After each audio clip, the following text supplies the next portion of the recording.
which he blames on Democrats. Joining me now, Congressman Andy Biggs, an Arizona Republican. Congressman, welcome. Good to have you here tonight. What's your take on this thing? Thank you.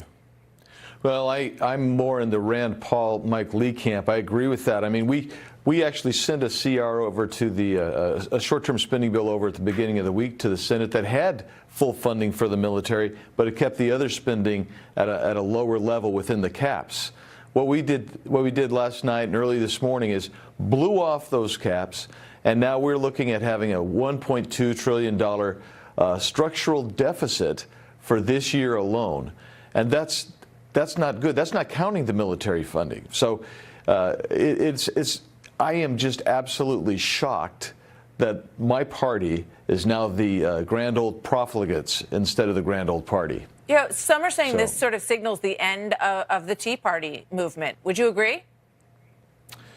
Well, no, because I think what we may actually see is a re-energizing of the Tea Party movement. When President Trump got elected, the Tea Party kind of began taking it easy. We're good, we're good to go. I think this will re-energize it. I hope it re-energizes it because we have got to get our spending under control. We're at $20.5 trillion in national debt. It's going to balloon up to about 21.5 to 22 by the end of this next fiscal year, this current fiscal year. It's unsustainable. Well, let me ask you this: how do you think this happened? I mean, there was some reports I read that indicated that President Trump sort of signaled that it was okay to allow this to happen because he really wanted the military spending, which is a campaign promise that he made, and that was the priority. And you have to go back and start to deal with whatever cuts you might be able to do down the road. Is that your understanding of how this worked? Well, I think he sent the signal, but I think he sent the signal after the Senate said, we're not going to change our rules. We're going to still rely on the 60-vote rule. We still have to rely on Democrats. And this could be avoided quite simply if the Senate just said, like we did for Justice Gorsuch, like the Democrats did under Harry Reid. We're going to suspend that 60-vote cloture rule, and we're going to make it 51 votes for short-term spending or a budget bill. If they did that, then you don't need to do all this other rigmarole and jack up the spending to buy the votes, which is really what happens.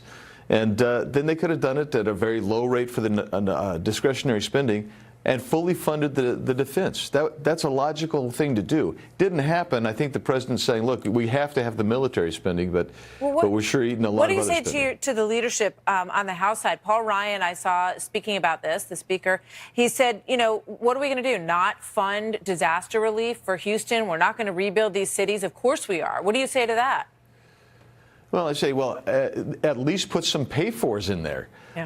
If you're going to do that, make sure you can afford to pay for it. This is the 5th CR we've done this year, and the Senate's never even taken up the budget we sent over to them in September. Good grief! The reason that the CRs are so bad is that they've given us we do on average 5 a year for the last 20 years. We've quadrupled our national debt in that same period because we won't simply do an annual budget. Do you think this, last question for you, sir, do you think this hurts Republicans in the midterms? I think it really can hurt.